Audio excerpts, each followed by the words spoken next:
ఒక పుస్తకం రాసి అందరికీ పంచిపెట్టాను. నేను ఎమ్మెల్యేలకు అందరికీ పంచిపెట్టాను. ఎంతమంది చదివారో ఎంతమంది చదవలేదో నాకు తెలియదు, కానీ నా ప్రయత్నం, నా తృప్తి కోసం నేను చేశాను అది.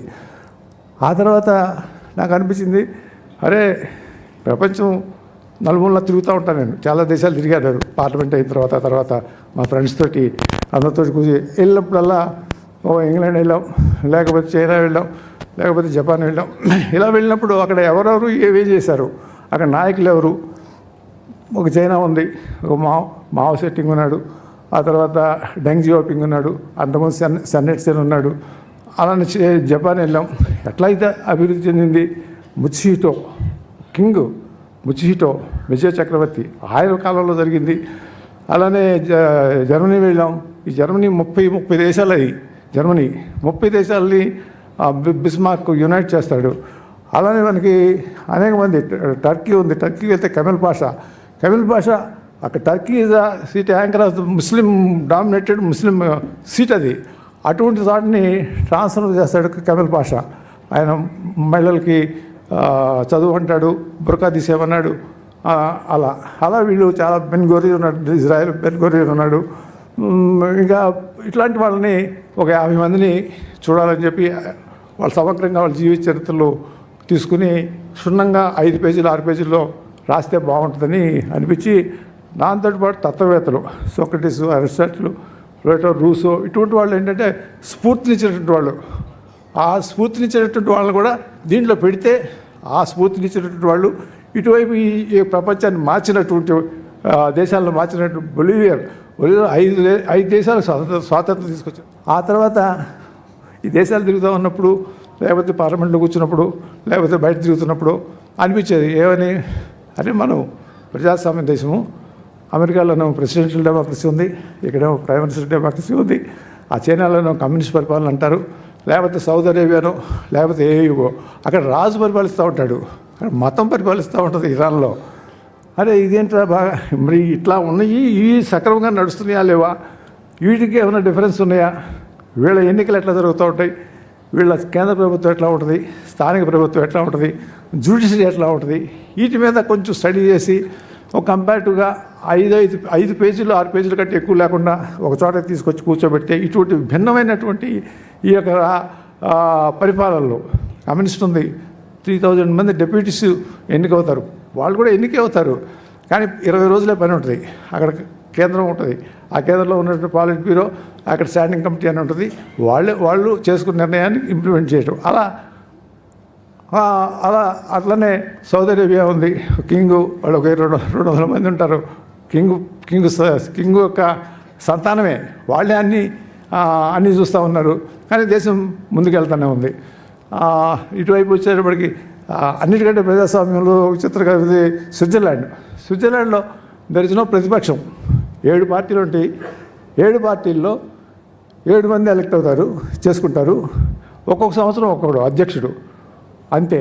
ప్రతిపక్షం నాయకుడు అనేది హోదా లేదు. వాళ్ళ ఎన్నిక కూడా పబ్లిక్ ఎలా దాన్ని ఏమంటారు, మనకి ఎంపీ నిలబడి మనం చేస్తాము. కొన్ని సీట్లు ప్రపోర్షనల్ రిప్రజెంటేషను, పార్టీకి వేస్తారు vote, party will decide these are the people who has to sit in the parliament అని కొన్ని. అట్లనే జపాన్లో ఉంది, అలానే స్విట్జర్లాండ్లో ఉంది, అలానే కొన్ని చోట్ల. అలా రకరకాలైనటువంటి భిన్నమైనటువంటి దేశాల్లో భిన్న రకాలుగా ఉన్నటువంటి వాటిని సమగ్రంగా చేసి ఒక పుస్తకం తీసుకొస్తే బాగుంటుందని అదొక ప్రయత్నం చేశాము. అది కూడా సక్సెస్ అయింది. ఇది అయిపోయిన తర్వాత ఇక ఈ మన ప్రస్తుతం ప్రపంచ చరిత్ర, ఇది ఎందుకు రాయకూడదు, ఇది కూడా నా సమస్య. ఇవన్నీ నా సమస్య, నేను అడ్రస్ చేసుకుంటున్నాను, అంతేకాని ఇది మిగతా వాళ్ళకి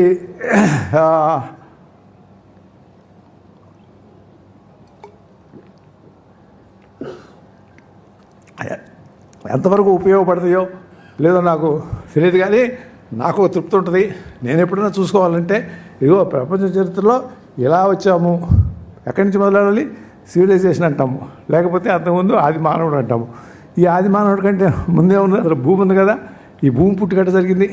సరే, భూమి తర్వాత సూర్యుడు మండలం ఉన్నారు. ఈ సూర్యుడు ఎవరు, ఈ సూర్యుడు పోతే సూర్యుడు ఒక చుక్క, ఒక కొన్ని కోట్ల చుక్కల్లో సూర్యుడు ఒక చుక్క, పాలపుత్తలో మిల్కీ వే అంటాం, దాంట్లో ఒక చిన్న చుక్క.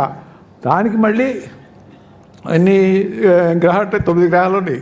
ఆ 9 గ్రహాలకి భూమి ఒక గ్రహం, భూమికి మళ్ళీ ఒక చంద్రుడు గ్రహం. ఈ 9 గ్రహాలకి 100, 200, 300 చంద్రులు ఉంటారు మళ్ళీ.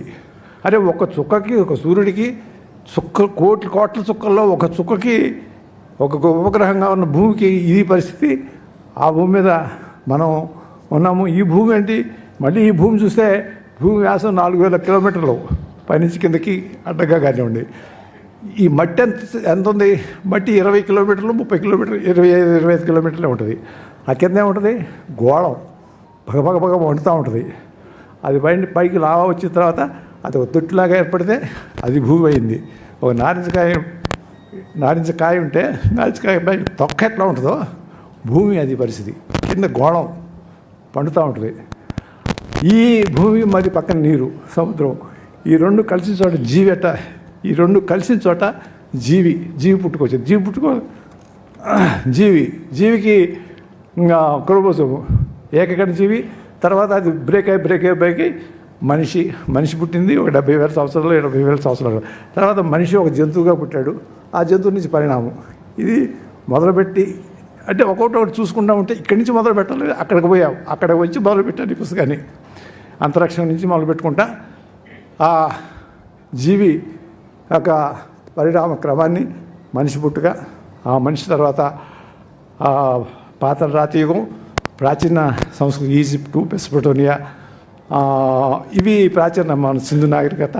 అలాగే సౌత్ అమెరికాలో ఉన్నవి కొన్ని నాగరికతలు, సౌత్ ఆఫ్రికాలో కూడా కొన్ని నాగరికతలు ఉన్నాయి. అవన్నీ ఏరుకుని వాటితో స్టార్ట్ అయితే ఆ తర్వాత పురాతన గ్రీసు, పురాతన రోము చరిత్రలో అప్పుడే ప్రజాస్వామ్యం అన్నారు, లేకపోతే సెనేట్ అన్నారు. సోక్రటీస్, అరిస్టాటిల్ లాంటి వాళ్ళంతా కూడా తిరిగినటువంటి ఆ కాలం, ఆ ప్రాచీన నాగరికత తీసుకుని తర్వాత మతం పుట్టుకొచ్చింది. మనకి వేదకాలము హిందూ మతము ఉన్న తర్వాత క్రీస్తు జన్మం, అంతకుముందు బుద్ధుడి జన్మము, తర్వాత ఇస్లాము 6వ శతాబ్దంలో ఇస్లాము. వీటిని కూడా చొప్పించాలి, క్రమంలో చొప్పించాలి. అంతేగాని ముందు ఒకటి వెనక ఒకటి రాయకూడదని ఆ ఆర్డర్ వేసుకున్నాను నేను. ఆ వేసుకున్న దగ్గర పుస్తకాలను తీసుకుని కరోనా హెల్ప్ చేసింది బ్యాగ్స్. ఇక అలా ఆ క్రమంలో నేను యూరోపియన్ హిస్టరీలోకి వెళ్ళిపోయాను. యూరోపియన్ హిస్టరీలో ఇంగ్లాండ్ ఎట్లా ఏర్పడింది, ఫ్రాన్స్ ఎట్లా ఏర్పడింది, జర్మనీ ఎట్లా ఏర్పడింది, ఆ ట్రైబల్స్ ఏంటి, ఆ క్లాస్లు ఏంటి, స్కాండినేవియా నుంచి వైకింగ్స్ ఎట్లా వచ్చారు, ఇంగ్లీష్ ఎట్లా పుట్టింది, ఇవి తీసుకుంటారు. At the same time Indian history ఎట్లా జరుగుతుంది, ఆ సమయంలో మనకి ఇవన్నీ కూడా క్రీస్తు శకం తర్వాత జరిగినట్టు పరిణామాలు. ఆ తర్వాత చైనా, అది కూడా ఒక ప్రాచీన సంస్కృతి ఉంది, దానికి ఒక హిస్టరీ ఉంది, దానికి 1000 సంవత్సరాలు 1000 సంవత్సరాలు ఉంది. సో అది అనుసంధానం చేస్తూ, ఇండియన్ హిస్టరీని అనుసంధానం చేస్తూ సైమల్టేనియస్గా ఈ 300-400 సంవత్సరాల్లో ఇక్కడే జరుగుతూ ఉంది. ఈ రకంగా ఒక క్రమంలో దాన్ని పెట్టుకుని ఆ తర్వాత మతాలు, మత కలహాలు, తర్వాత మత కలహాల తర్వాత ఓకే బోర్డు కొడుతుందా మా అమ్మాయి చెబుతుంది. అమ్మా వచ్చేసి మరి పుస్తకం గురించి చెప్పాలి కదా. అంటే ఐమ్ సారీ ఎమోషన్ ఇది. మరి నేను 30 సంవత్సరాలు అయింది వేదిక ఎక్కి. భారత్ అంటే మైక్ దొరికిందని చెప్పి నేను మాట్లాడుతున్నాను కాదు. నాకు మైక్ ఇస్తారన్నా కూడా నేను ఎప్పుడు కూడా మైక్ వద్దని చెప్పేసి వెళ్ళిపోయాను.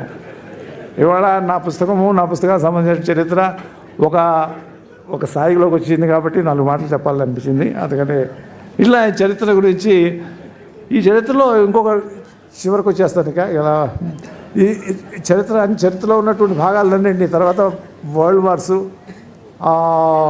1, 2